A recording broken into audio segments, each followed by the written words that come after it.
नमस्कार श्रोते हो. श्राव्य कथा मराठी या चॅनलवरती आपले सहर्ष स्वागत आहे. श्रोते हो, श्राव्य कथा मराठी या चॅनलवरती मी सध्या आपल्याला सुप्रसिद्ध पोलीस तपास कथाकार श्री श्रीकांत सिनकर यांनी लिहिलेली एक थरारक पोलीस तपास कथा सादर करत आहे. कथेचं नाव आहे मेट्रो समोरील दरोडा. या कथेचा भाग पहिला. व्हीटी स्टेशनच्या समोर असलेल्या कॅपिटल सिनेमाच्या दारात MRP 564 या नंबरची एक टॅक्सी उभी होती. या टॅक्सीचा ड्रायव्हर राधा गोविंद मदन मोहन आपली टॅक्सी सुरू करण्याच्या बेतात होता. नुकतंच त्याला एक भाडं मिळालं होतं. यावेळी दुपारी साधारण 11:45 वाजले होते. भर दुपारची वेळ असल्यामुळे व्हीटी स्टेशनचा परिसर चांगला गजबजलेला होता. तिथल्या सर्व रस्त्यांवर माणसांच्या लाटा फुटत होत्या.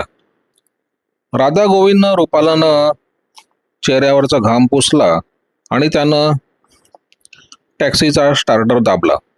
तो आपली टॅक्सी सुरू करणार इतक्यात एक आश्चर्यकारक घटना घडली. राधा गोविंदच्या टॅक्सी मागून पांढऱ्या रंगाची एक फियाट गाडी तुफान वेगानं तिथे आली आणि काय होतं हे राधा गोविंदला समजण्यापूर्वी त्या फियाट गाडीनं टॅक्सीच्या डाव्या बाजूला थोडी धडक दिली आणि ती गाडी त्याच वेगानं पुढे निघून गेली. या अनपेक्षित प्रकारानं राधा गोविंद दचकला, पण क्षणभरच. पुढच्या क्षणाला तो झपाट्यानं पुढे गेलेल्या त्या फियाट गाडीकडे डोळे विस्फारून बघत राहिला. फियाटच्या पांढऱ्या काचेतून राधा गोविंदला जे काही दिसलं ते दृश्य भयंकर होतं. ती फियाट गाडी एक तरुण चालवत होता. त्याच्या शेजारी एक बाई बसली होती आणि ती बाई गाडीत मोठमोठ्याने ओरडत होती. तो जो तरुण गाडी चालवत होता तो आपल्या डाव्या हातानं त्या बाईबरोबर झटापट करत होता आणि एका हातानं ड्रायव्हिंग करत होता. मुंबईतील एका मुख्य चौकात भर दुपारी घडलेली ही घटना. त्या बाईचा आवाज, तिचे ओरडणे रस्त्यातून जाणाऱ्या अनेक लोकांनी बघितले होते, पण दूरवर जाणाऱ्या फियाटकडे बघण्यात खेरीज ते लोक काही करू शकत नव्हते. राधा गोविंद समजून चुकला की गाडी चालवणार माणूस त्या बाईला पळून नेत आहे. त्यानं चटकन आपल्या टॅक्सीवरील इस्माला खाली उतरवले आणि तो स्वतः आपल्या टॅक्सीनं फियाटचा पाठलाग करू लागला. एव्हाना ती फियाट महापालिका मार्गावर आलेली होती आणि आझाद मैदान पोलीस स्टेशन समोरून मेट्रोच्या रोखानं निघाली होती. राधा गोविंद हा तसा मुरलेला ड्रायव्हर होता. त्यानं काही मिनिटातच फियाटच्या मागे आपली टॅक्सी आणली. फियाटमध्ये चालू असलेली त्या बाईची झपटापट तेव्हाही सुरू होती. जो तरुण ती फियाट चालवत होता त्या तरुणानं आपल्याबरोबर झटापट करणाऱ्या बाईच्या तोंडावर एक फटका मारला आणि तो अधिक वेगानं पुढे निघाला. एव्हाना तो मेट्रो सिनेमा समोरील विस्तृत चौकापाशी येऊन पोहोचला होता. परंतु इथेच त्याचं दुर्दैव आड आलं. या चौकात असलेला हिरवा सिग्नल बंद होऊन लाल सिग्नल सुरू झाला होता. लाल सिग्नल मिळताच महापालिका मार्गावरून त्या चौकापाशी वेगानं पोहोचलेल्या सर्व गाड्या चौकात थांबल्या. लाल सिग्नल मिळालेला पाहताच फियाटमधील तो तरुण क्षणभर गोंधळला, पण त्याही स्थितीत त्यानं ती गाडी पुढे काढली. समोरील वाहनात ती मार्ग काढण्याचा प्रयत्न करू लागला. कॅपिटल सिनेमापासून फियाटचा पाठलाग करणारा राधा गोविंद मात्र लाल सिग्नलपाशी अडकला. आणखीन एक चमत्कार घडला. मेट्रो सिनेमाच्या दारात एक फळ विक्रेता उभा होता. त्याचं नाव होतं मोहम्मद. मोहम्मद ऐन तिशीतील भक्कम तरुण होता. त्यावेळी तो मेट्रो सिनेमागृहात चालू असलेल्या बॉबी चित्रपटाची पोस्टर्स बघत होता. क्रॉफर्ड मार्केटमध्ये या मोहम्मदचा एक फ्रूट स्टॉल होता. मोहम्मदचा मुलगा बॉम्बे हॉस्पिटलात दाखल असल्यामुळे मोहम्मद आपल्या मुलाला भेटण्यासाठी हॉस्पिटलात जात होता. परंतु वाटेत तो मेट्रोपाशी पोस्टर्स बघण्यासाठी थांबला. पोस्टर्स पाहता पाहता अचानक मोहम्मदचं लक्ष चौकातील वाहनांकडे गेलं. त्याचवेळी सिग्नल तोडून पुढे आलेली ही फियाट त्यांनी बघितली. यावेळी फियाटचा वेग बराचसा कमी होता. विरुद्ध बाजूने वाहनं भरधाव जात असल्यामुळे फियाटचा वेग कमी करावा लागला होता. गाडीचा वेग कमी होताच फियाटमधील बसलेली बाई मोठ्याने ओरडू लागली आणि अपेक्षेने बाहेर बघू लागली. या बाईचं ओरडणं ऐकून आणि गाडीतील झटापट पाहून क्षणभर मोहम्मदला काही अर्थबोध होईना. परंतु अधिक विचार न करता तो तसाच वेगानं धावला आणि दोन्ही बाजूनी धावणाऱ्या वाहनातून मार्ग काढत मोहम्मद धावत त्या फियाटपाशी आला आणि त्यानं धावत्या फियाटचं उजवं दार उघडण्याचा प्रयत्न सुरू केला. या अनपेक्षित सहाय्यानं फियाटमधील बाईचा जीवात जीव आला. पण तरीही तिच्या मनातील भीती कमी झाली नव्हती. महम्मदला आपल्या गाडीजवळ पाहताच फियाटमधील तो तरुण घाबरला. त्यानं दोन्ही हातांनी स्टिअरिंग घट्ट धरले आणि तो निर्धारानं ड्रायव्हिंग करू लागला. परंतु त्याने अजून एक धाडसी पराक्रम केला. फियाटच्या पुढच्या आणि मागच्या दारातील पट्टी त्यानं आपल्या दोन्ही हातांनी पकडली आणि दोन्ही दारांवर आपले गुडघे घट्ट रोवून त्यांनी दोन्ही पाय वरती उचलून घेतले. आता या प्रकाराकडे तिथल्या लोकांचे लक्ष गेले आणि तिथे आरडाओरडा सुरू झाला. काही मंडळी फियाटकडे येऊ लागली. तेवढ्यात महात्मा गांधी रोडवरचा ट्रॅफिक बंद झाला आणि लोकमान्य टिळक रोडवरचा ट्रॅफिक सुरू झाला. आता फियाटचा मार्ग मोकळा झाला आणि तो तरुण मरीन लाईन्सच्या रोखानं झपाट्याने जाऊ लागला. आपल्या गाडीसमोर आता दुसऱ्या कुठल्या वाहनाचा अडथळा नाही हे पाहताच त्या तरुणानं आपली फियाट मेट्रो सिनेमाच्या अगदी समोर कोपऱ्यावर आणली आणि तिथून पुढे जाऊ लागला. महम्मदनं विलक्षण चपळाई केली. त्यानं आपल्या डाव्या हातानं दाराची पट्टी घट्ट पकडली आणि आपला उजवा हात त्यानं स्टिअरिंगवर ठेवला. तेवढ्यात त्या तरुणानं महम्मदच्या हातावर आपल्या उजव्या हाताने फटका मारला, परंतु महम्मदनं स्टिअरिंगवरचा हात सोडला नाही. त्यानं उलट अत्यंत जोरानं स्टिअरिंग डावीकडे वळवलं. तसा तरुणाचा गाडीवरील आपला ताबा सुटला आणि आपली फियाट समोर घुसवली. ती मेट्रोच्या दारात उभ्या असलेल्या टॅक्सीवर जाऊन आदळली. फियाटमधील बाईच्या ओरडण्यास काही सीमा नव्हती. ती बाई जीवांच्या आकांताने ओरडत होती. या एकंदर प्रकाराने ती एवढी घाबरली होती की ती बेशुद्ध होण्याची फक्त बाकी राहिली होती. फियाट थांबताच महम्मदनं आपले पाय जमिनीला टेकवले आणि खाडकन फियाटचा दरवाजा उघडून आपल्या आतल्या तरुणाला खेचून बाहेर काढले. तेवढ्यात अनेक लोक फियाटपाशी धावले. इतक्यात राधा गोविंद देखील तिथे धावत आला. त्यानं आपली टॅक्सी सिग्नलजवळ जाऊन उभी केली होती. अनेक लोकांनी त्या तरुणाला घेरलं आणि त्या तरुणावर लाथाबुक्क्यांचा वर्षाव होऊ लागला. इतक्यात तिथे आणखीन एक इसम आला. त्याचं नाव होतं अहमद. अहमद एक टॅक्सी ड्रायव्हर होता आणि त्याचा टॅक्सीचा नंबर होता MRR 4512. याच टॅक्सीवर त्या तरुणानं फियाट झडकवली होती. भर दिवसा मेट्रो समोर जे नाट्य चाललं होतं ते अवघ्या 1.5-2 मिनिटात संपलं. आधी आरंभी नेमकं काय घडतं याचा कोणाला बोध होत नव्हता. परंतु तो तरुण हाती पडल्यानंतर जवळजवळ 15-20 माणसं त्या तरुणावर तुटून पडली. या जमावापासून सुटका घेऊन तो तरुण उभा राहिला आणि त्याने आपल्या खिशातून रिव्हॉल्वर बाहेर काढून ओरडला, खबरदार, मैं गोरी चराऊंगा. बिथरलेल्या त्या तरुणाच्या हातात रिव्हॉल्वर बघताच तिथे पुन्हा हलकल्लोळ निर्माण झाला आणि त्या तरुणावर तुटून पडलेला जमाव चारी दिशेला पसार झाला. मेट्रोच्या परिसरात भर दुपारी तो मृतदेह पाडू शकत होता, परंतु याही परिस्थितीत अक्षरशः मृत्यूबरोबर सामना देऊ लागला तो महम्मद खरोखरच धाडसी होता, यात काही शंका नाही. त्या तरुणानं रिव्हॉल्वर बाहेर काढताच महम्मदनं झटकन त्याचा हात पकडला आणि वरचेवर धरून ठेवला. तो तरुण आपला हात सोडून घेण्याचा प्रयत्न करत होता, परंतु त्याचा हात सुटणे म्हणजे आपला जीव जाणं हे महम्मदला माहिती होतं. त्यानं आपले सारे बळ एकवटून त्या तरुणाचा हात घट्ट पकडला आणि त्याच्या हातातील रिव्हॉल्वर काढून घेण्याचा तो प्रयत्न करू लागला. बरेच प्रयत्नाने महम्मदनं त्या तरुणाच्या हातातील रिव्हॉल्वर खेचून काढलं आणि त्याला निशस्त्र केलं. तो तरुण निशस्त्र होताच पोळ्याला जशा मधमाशा बिलगाव्यात तशी अनेक माणसं त्या तरुणाला बिलगली आणि पिसळलेल्या लोकांनी त्याला बेदम मारला. तेवढ्यात ट्रॅफिक पोलीसची तिथे जीप कार आली. घडलं असं होतं की मेट्रोच्या परिसरात हा गोंधळ चालू असताना ट्रॅफिकचा एक पोलीस शिपाई पांडुरंग ईश्वर जाधव हा तिथे पॉइंट ड्युटीवर होता. त्यानं हा सारा प्रकार बघितला, परंतु वाहनांच्या गर्दीमुळे तो फियाटपर्यंत पोहोचू शकला नाही. वाहनातून त्याला जेव्हा वाट मिळाली तेव्हा तो महम्मद पाशी पोहोचला. त्याचवेळी महम्मदनं त्या तरुणाचे रिव्हॉल्वर हिसकावून घेतले होते. हे रिव्हॉल्वर महम्मदनं लगेच जाधव शिपायाकडे गेले. नेमकी याच वेळी ट्रॅफिकची जीप तिथे आली. या जीपमध्ये ट्रॅफिक इन्स्पेक्टर श्री हरदवाला बसले होते. त्यांनी जाधव शिपायाच्या हातातील रिव्हॉल्वर बघितले आणि बरेच लोक एका माणसाला मारत असल्याचं बघितलं. हे दृश्य पाहताच हरदवालांनी जीपमधून खाली उडी मारली आणि ते जमावापाशी आले. हरदवालांनी त्यांच्याबरोबरील ट्रॅफिक पोलिसांच्या मदतीने त्या तरुणाची जमावापासून सुटका केली. भर रस्त्यात हा प्रकार घडलेला असताना आणि या प्रकारानं एक निराळं रूप धारण केलेलं असताना त्या फियाटमध्ये बसलेली ती बाई कुठे होती? आश्चर्याची गोष्ट अशी होती की ती बाई फियाटमधून खाली उतरलीच नाही. ती गाडीतच बसून राहिली होती. हरदवाला त्या बाईजवळ आले आणि त्यांनी चौकशी केली तेव्हा त्यांना समजलं की ही बाई फियाटमधून खाली उतरली नाही. याची मुख्य दोन कारणं होती.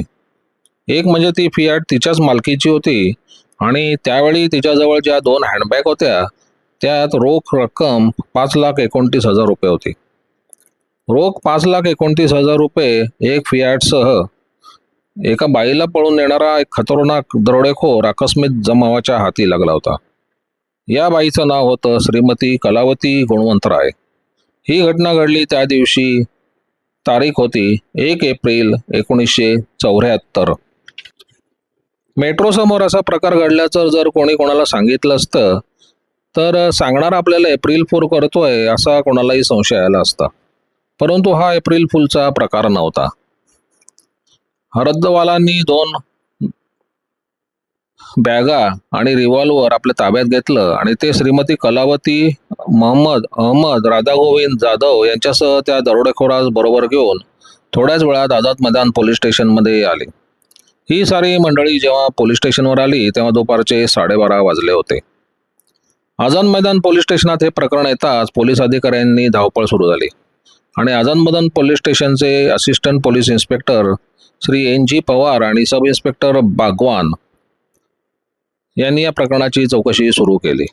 या प्रकरणार्थी आरोपीला त्याचं नाव विचारताच त्याने आपलं नाव रमेश कुमार अर्जुन कुमार गुप्ता असं सांगितलं. रमेशच्या अंगात आता दडपणे उभं राहण्याचे त्राण नव्हते. हरदावालांनी नोटांनी खचून भरलेल्या 2 बॅगा व रिव्हॉल्वर पवारांच्या ताब्यात दिले. त्याबरोबर बागवानांनी या नोटांचा आणि रिव्हॉल्वरचा पंचनामा केला. रिव्हॉल्वरमध्ये एकूण 6 गोळ्या होत्या. पूर्णपणे भरलेले ते रिव्हॉल्वर रमेशच्या हातात असूनही तो ते वापरू शकला नाही. मोहम्मदने तशी संधी त्याला दिली नाही. आपला पंचनामा आटोपताच बागवान संबंधितांच्या जबाबाकडे वळले आणि त्याचवेळी आश्चर्य घडले. बागवान जबाब घेत असताना 50च्या आसपासचे गृहस्थ चिंतातूर अवस्थेत पोलीस स्टेशनात येऊन धडकले. या गृहस्थांच्या चेहऱ्यावरचे भावच असे होते की त्यांना फार मोठा धक्का बसलाय. त्या गृहस्थांना पोलीस स्टेशनात बघताच बागवानच्या समोर बसलेल्या श्रीमती कलावतींनी एकदम रडायला सुरुवात केली. कलावतींना तिथे पाहताच ते गृहस्थही आश्चर्यचकित घडले. हे गृहस्थ कलावतीबाईंचे पती होते आणि त्यांचं नाव होतं गुणवंतराय. त्यांनी या सर्व प्रकारावर एक माहिती टाकली. श्री गुणवंतराय हे गुजराती गृहस्थ गणेश एंटरप्राइजेस या कंपनीचे मालक होते. या त्यांच्या कंपनीचा बँक अकाउंट ठाकूरद्वार इथे असलेल्या मराठा मंदिर कोऑपरेटिव्ह बँक इथे होता आणि हे खातं श्रीमती कलावती यांच्या सहीने चालत होतं. गुणवंतराय यांचा मुख्य धंदा असा होता की ते मोठ्या रकमांचे चेक्स कमिशनवर स्वीकारत असत. उदाहरणार्थ कोणीतरी त्यांना 10,000 रुपयाचा एक चेक द्यायचा. अर्थात हा चेक पोस्ट डेटेड चेक असायचा. परंतु या चेकवर चेक देणारा इसम गुणवंतरायकडून त्या चेकचे पैसे अगोदरच घ्यायचा. या व्यवहारात गुणवंतराय स्वतःचे कमिशन ठेवून घेत आणि ठरलेली रक्कम ते चेक देणाऱ्याला लगेच देत असत किंवा नंतर देऊन देत असत. मात्र असा चेक देऊन कडून पैसे घेणारी व्यक्ती गुणवंतरायच्या परिचयाची असायची. अशा प्रकारे गुणवंतराय दररोज अनेकांकडून अनेक चेक घेऊन त्यांना आगाऊ रक्कम देत असत. हा व्यवहार करण्यासाठी त्यांना रोज सकाळी आपल्यापाशी फार मोठी रक्कम ठेवावी लागत असे. श्रीमती कलावती रोज सकाळी आपल्या बँकेत फोन करून आज आपल्याला किती रक्कम लागेल हे बँकेचे प्रमुख कॅशियर श्री जयसिंग पंडित यांना सांगत. कलावतीचा फोन आला म्हणजे पंडित त्यांच्या रकमेची व्यवस्था करत. ही व्यवस्था कशी होती? गुणवंतराय यांचं खातं जरी मराठा मंदिर बँकेत होतं तरी या बँकेत त्यांना मोठी रक्कम एकदम मिळत नसे. त्यासाठी त्यांना रोज सकाळी फोर्टमध्ये मेडो स्ट्रीटवर असलेल्या महाराष्ट्र राज्य कोऑपरेटिव्ह बँकेत जावं लागत असे. या महाराष्ट्र राज्य बँकेत मराठा मंदिर बँकेचं खातं होतं. कलावतीचा फोन आला म्हणजे पंडित त्यांना हव्या असलेल्या रकमेचा बेरर चेक तयार करत असत. हा बेरर चेक अर्थातच महाराष्ट्र राज्य बँकेचा असे. हा चेक घेऊन पंडित बँकेचा शिपाई सदानंद सावंत याला महाराष्ट्र राज्य बँकेत पाठवत आणि त्या बँकेतून पैसे घेण्यास ते कलावतींना सांगत. कलावती आणि गुणवंतराय जेव्हा महाराष्ट्र राज्य बँकेत जायचे तेव्हा ते येण्यापूर्वी सावंतनं बँकेतून कलावतींना हवी असलेली रक्कम काढून ठेवलेली असायची. ही रक्कम कलावतींच्या ताब्यात देऊन सावंत त्यांच्याकडून त्याच रकमेचा आपल्या बँकेचा बेरर चेक घ्यायचे आणि नंतर तो ठाकूरद्वारला यायचा. गुणवंतराय यांच्याबरोबर मराठा मंदिर बँकेचा हा व्यवहार 3-4 महिने सतत चालला होता. दिनांक 1 एप्रिल रोजी सकाळी 9:30च्या सुमारास कलावतीने मराठा मंदिर बँकेत पंडितांना फोन केला आणि आज आपल्याला 5,44,000 रुपये हवे असल्याचे पंडितांना सांगितले. त्यांनी 11:30च्या सुमारास महाराष्ट्र राज्य बँकेत जाणाऱ्यास कलावतीबाईंना सांगितले. फोन बंद करून पंडितने महाराष्ट्र राज्य बँकेचे चेकबुक बाहेर काढले आणि 5,44,000 रुपयांचा बेरर चेक तयार करून त्यांनी तो सावंत जवळ दिला आणि त्याला महाराष्ट्र राज्य बँकेत जायला सांगितले.